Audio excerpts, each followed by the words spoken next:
Hey there, it's Andrea, and welcome to the Voice of Influence podcast.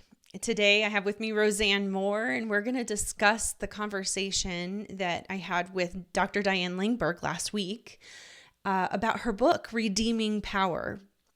As I mentioned a couple of weeks ago when Rosanne and I talked, you might wonder why we're talking about abuse and abuse of power on the show, because a lot of times we're talking about organizations and organizational development and people development and things like this. But the reason why we're talking about that is because we want to see healthy influence thrive. We want our clients to know the ability and have the ability to leverage healthy influence in order to get people on board and get buy-in and solve problems and move forward. But in order to know what healthy influence is, we have to also take a really hard look at what unhealthy influence looks like. And so that conversation that I had with Dr. Diane Langberg last week was really helpful to consider what kinds of power we actually hold, because we don't always realize that we are in a position of power. I think a lot of the problems that come up, well, maybe some, maybe I'm overestimating how many, but I do think that there are some people who speak and act in a way that is powerful over somebody else without recognizing that they hold power over them, that there's an unhealthy power dynamic at play. Rosanne, I was thinking about this. I watched the show, The Morning Show. It was on Apple TV, and it's got Reese Witherspoon and Jennifer Aniston and Steve Carell. And Steve Carell's character, you find out throughout you find out right away, and that he has taken advantage of women who work under him at the morning show, which is a morning show like the Today Show or the Good Morning America. And one of the things that he actually says, and his stake in the ground that he kind of keeps hammering on throughout the show, is that these women are empowered.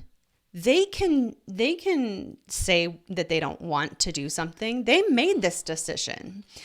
But yet they didn't ever feel like they really had a voice. They felt maybe frozen when they're in the midst of his advances. And so that power dynamic is so important to understand, because people don't always realize that they are in a position of power and that the other person isn't. Mm-hmm. Rosanne, what are your thoughts as I just introduce today's episode? Yeah, that's why clergy abuse, or like a therapist with a client, there are laws against those things because positional power is a real dynamic. And when somebody purports to speak for God into somebody else's life, like in a clergy situation, when in a therapy situation where you're going to somebody for help, and so they're the kind of the voice of authority about what health is, and they may be totally screwed up, but you don't know that. A doctor, the same thing. A medical professional, there are ethical guidelines that are intended to protect patients. There has to be an awareness of the positional power, and the example you gave of Dr. Langberg said coercion means you can't say no. You don't have the opportunity. You cannot say no without being punished. There you go. So could those women have said no? Possibly. I mean, if depending on what the circumstances were, freeze is the most common response to sexual aggression.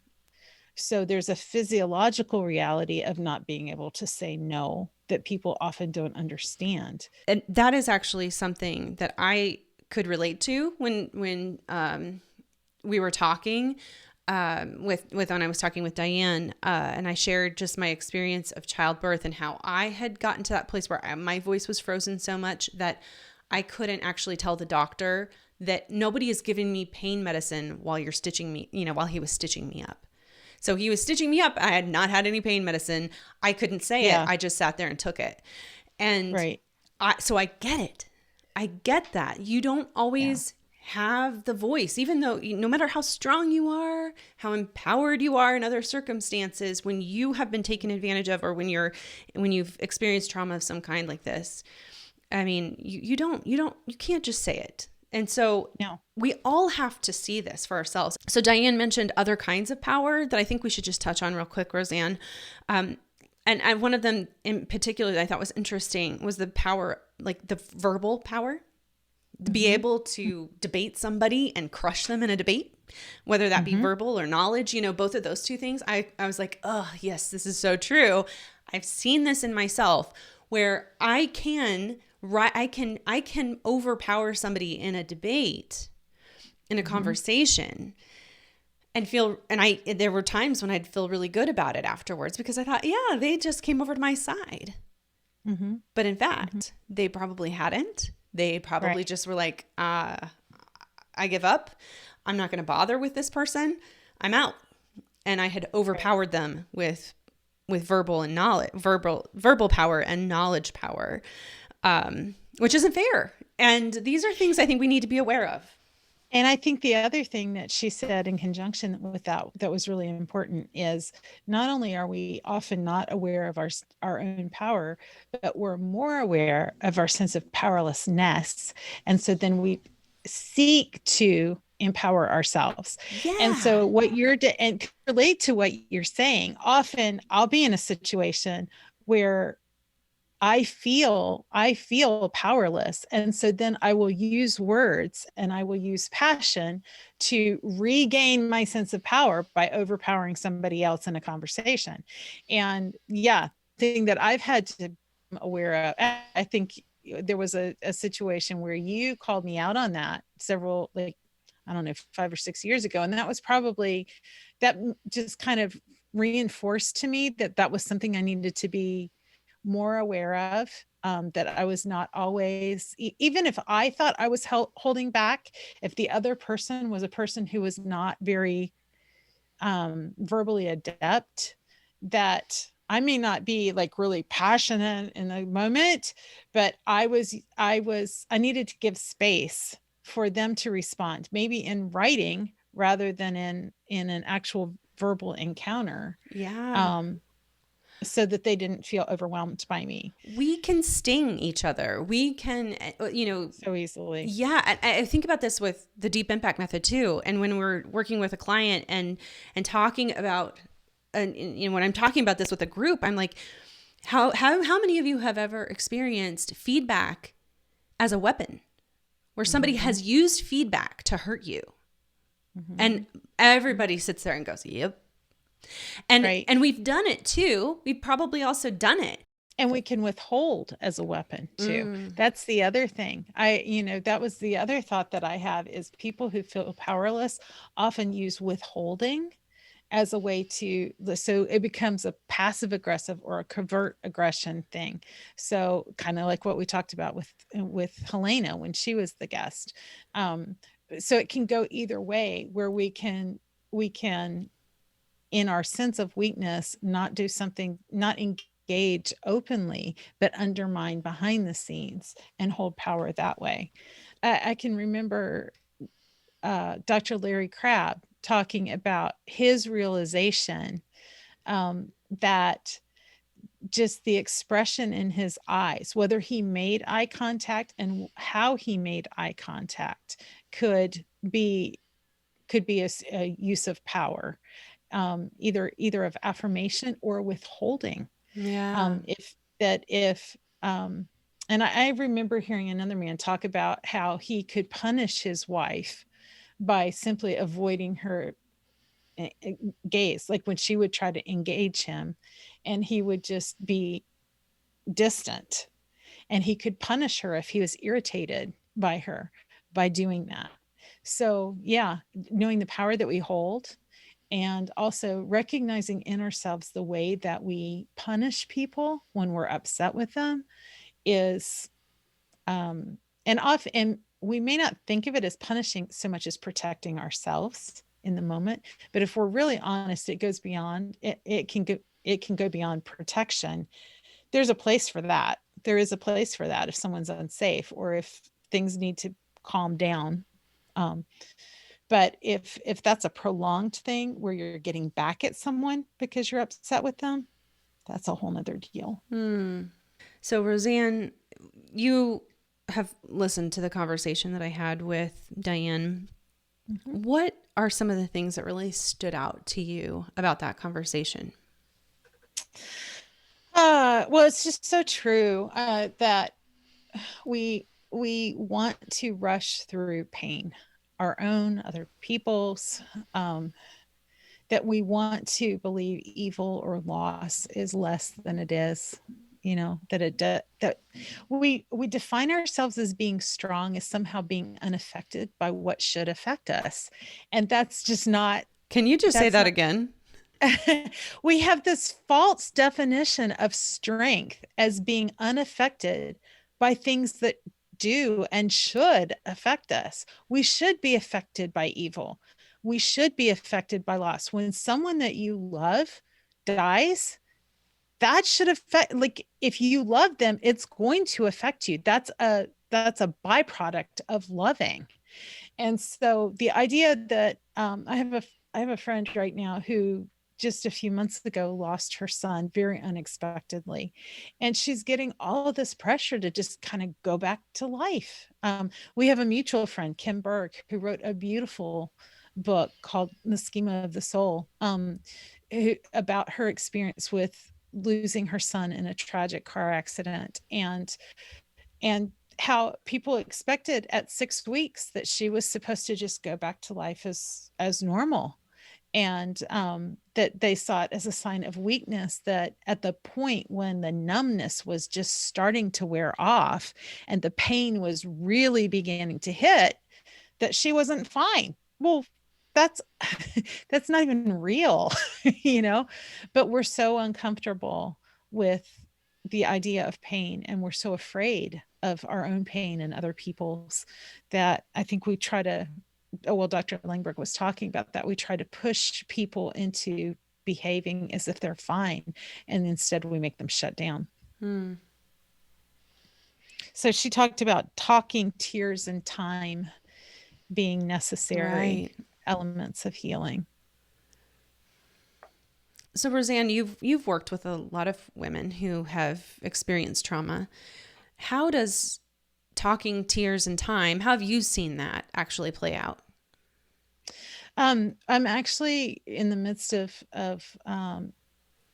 seeing that more and more, that a lot of the things that are normal trauma triggers to other people can be seen as manipulation or people making bad decisions. So then it's kind of, well, of course they deserve to have such and such happen because they're making bad decisions.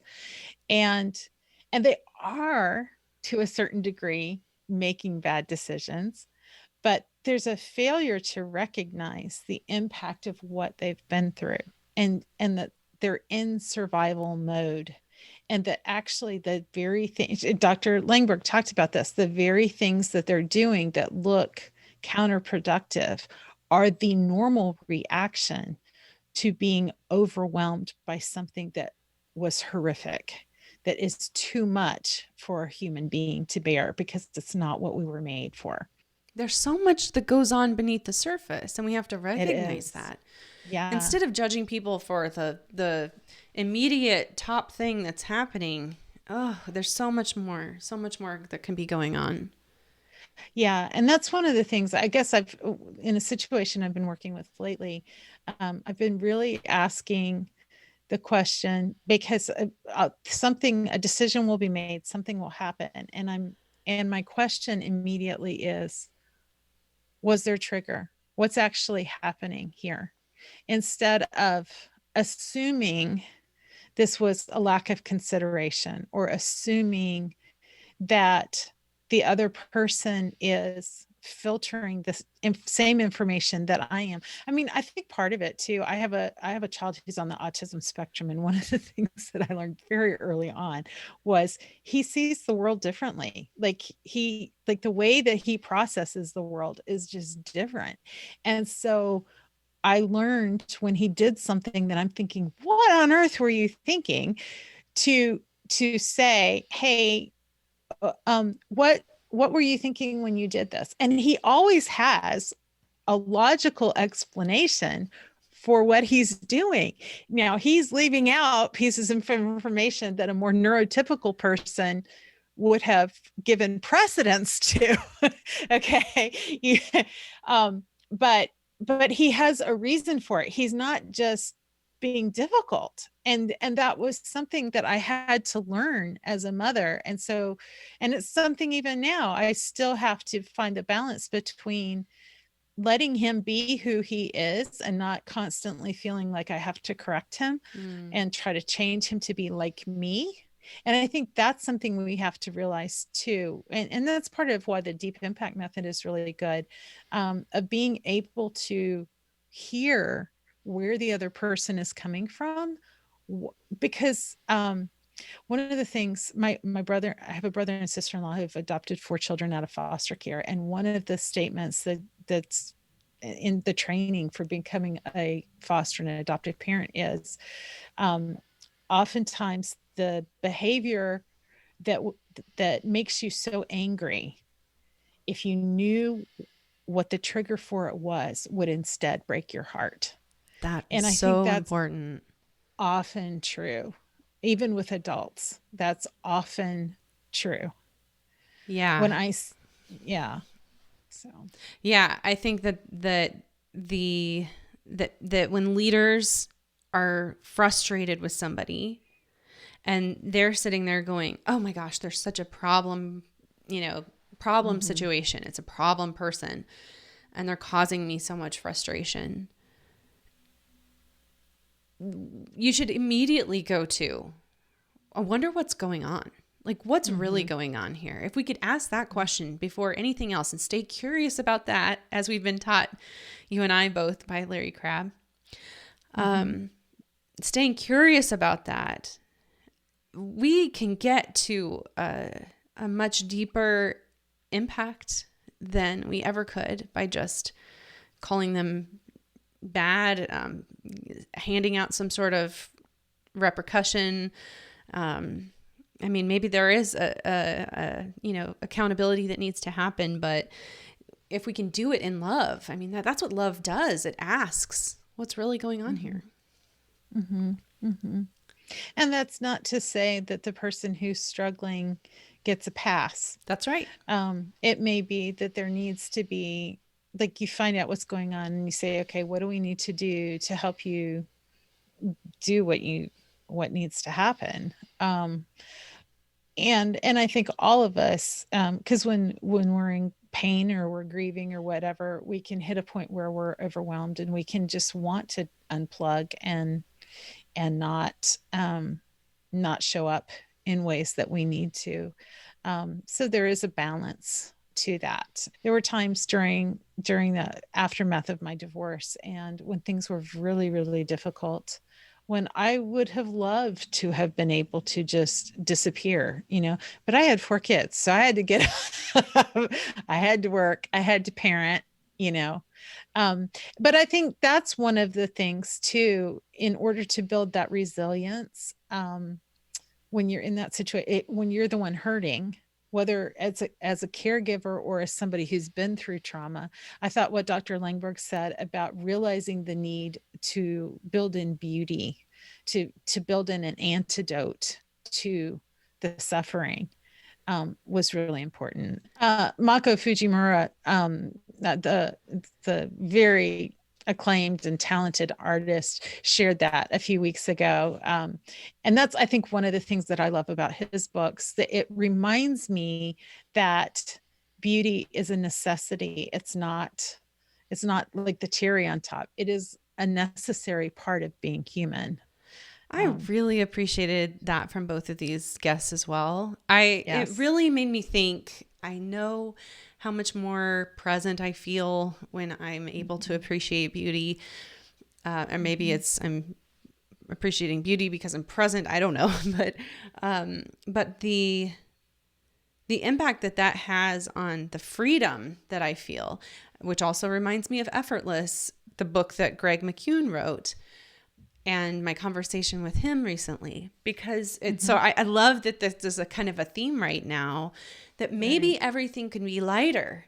Maybe we have a way, an antidote, as Diane said, to being able, to dealing with all of these hard things, that there is something else that we can do. So Rosanne, what would you say that your anecdote is? What do you go to for beauty in your life? Because you deal with people who are struggling a lot. Right, right. I love to read for pleasure.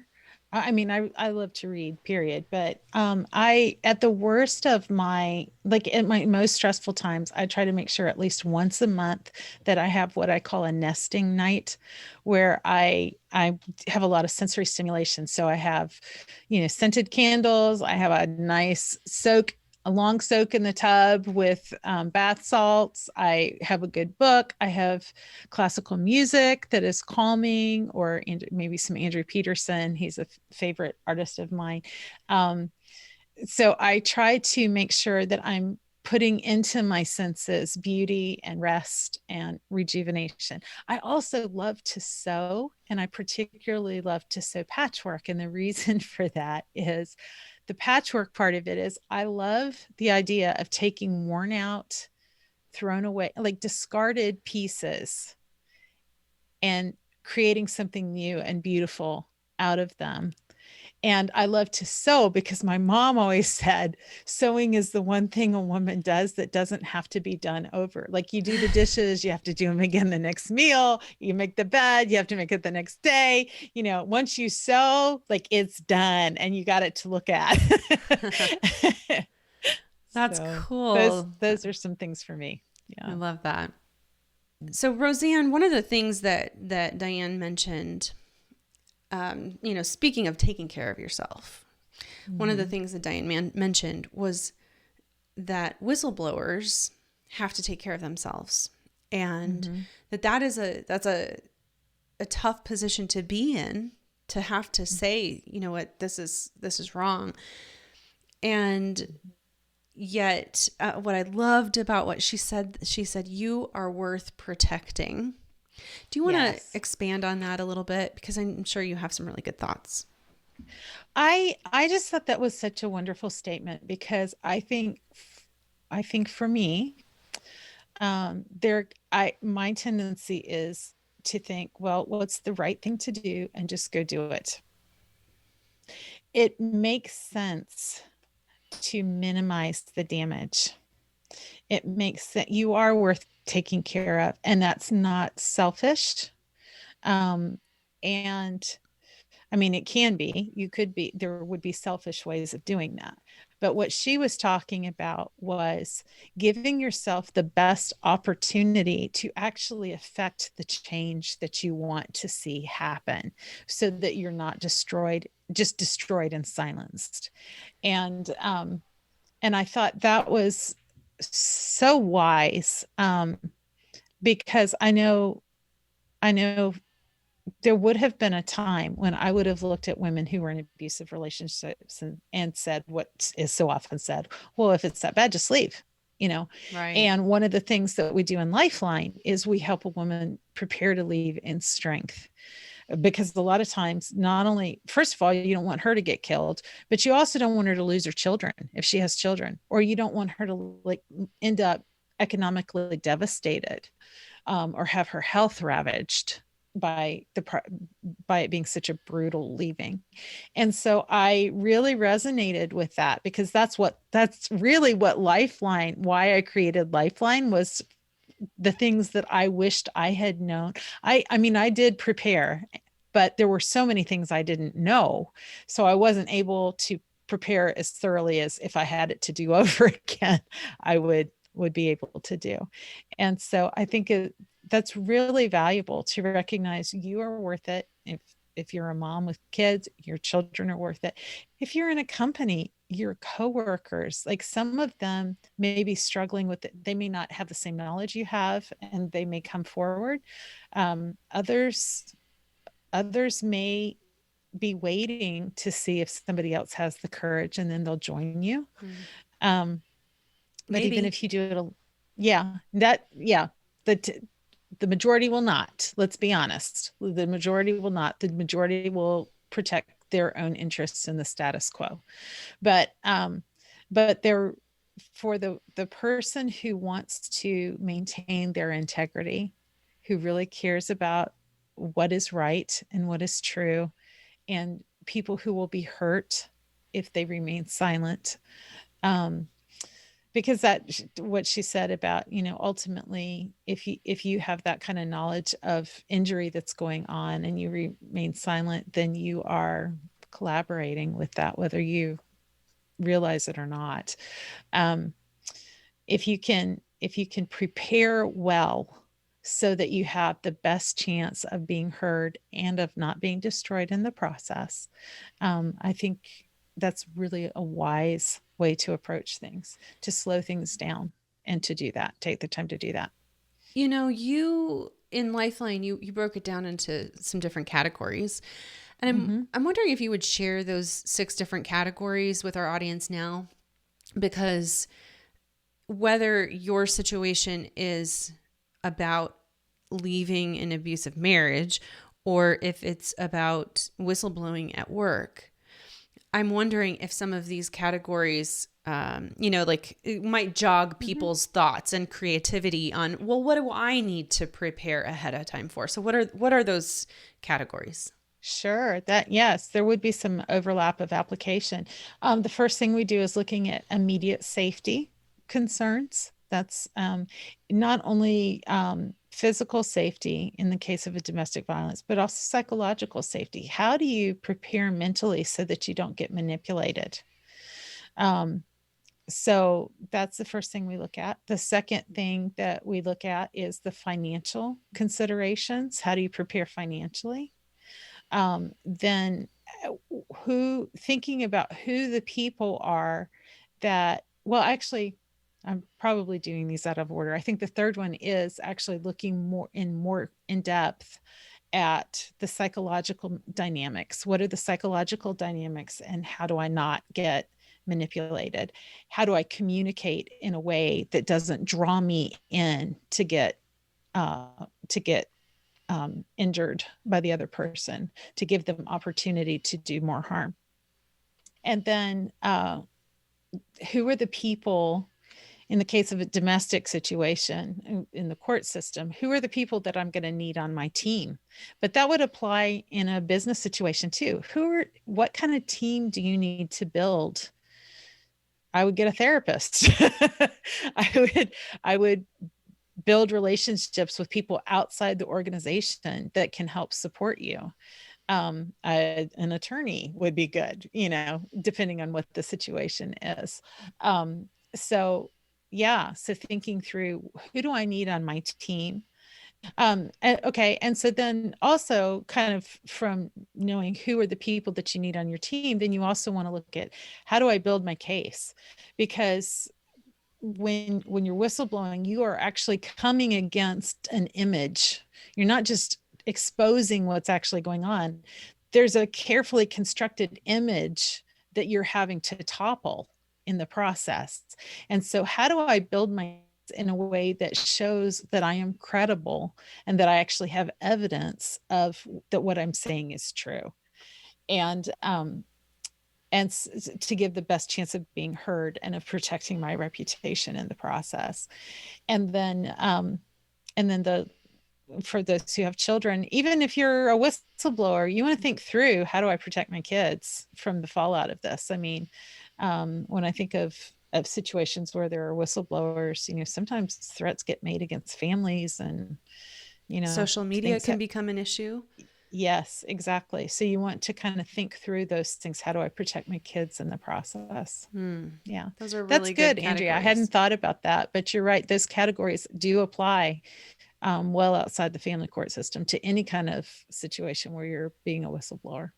All right. Well, great. Thank you so much, Rosanne, for being here and, um, being able to talk through this with somebody who really knows what they're talking about. I have to tell you, it's just such a blessing for me to have you on our team.